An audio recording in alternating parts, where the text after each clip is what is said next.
Hi, welcome to Top Tips. I want to talk a little bit about the overall scene, really, setting the scene within a national context around opening a children's home for this fairly early introductory video. So before we talk about forms, properties, policies, various other things, I thought it would be useful if we talked about really trying to set the scene within a national context, because if you understand the landscape that you're stepping into, every decision you make from here will be a better one, in my opinion. And that's based on my own experience of inspecting children's homes for Ofsted and registering children's homes for Ofsted and auditing both the quality and safeguarding around commissioning and social care practice, including placing children in children's homes. So my experience has led me to believe that the people who succeed in this sector are the ones who understand why it's regulated the way it is. So here's some context. So for years, reviews have said similar things. Sir Martin Narey's independent review in 2016 was very positive about what good residential care can achieve, but it called for a sharper relationship with the regulator. In 2022, the Competition and Markets Authority found a market with too few placements in the right places and some large providers making unusually high profits while carrying heavy debt. This isn't abstract. Last year, the National Audit Office reported that the cost of residential care had almost doubled in 5 years to over £3 billion, with the average child in a children's home costing more than £300,000 a year.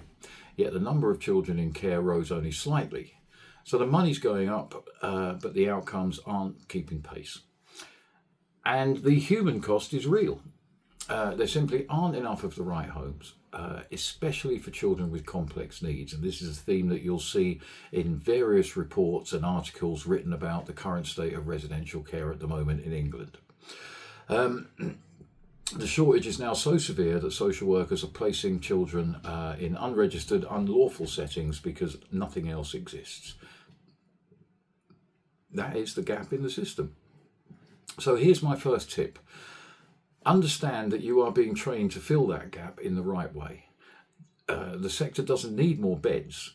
What it needs is good, safe, well-run, registered homes. My second tip is that know that you're entering a sector which is undergoing active reform. The Children's Wellbeing and Schools Act 2026 is now law. So it gives current government powers to monitor providers' finances and even to cap provider profits in theory. Ofsted's reach is expanding to whole provider groups, not just single homes.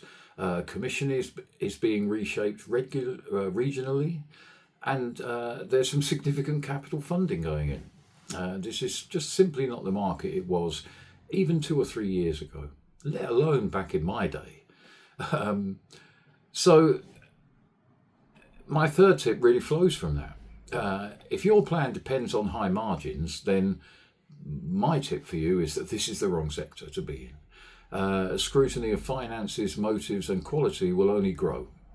But if you're here to deliver genuinely good outcomes for children, there is no doubt that the direction of travel is entirely with you.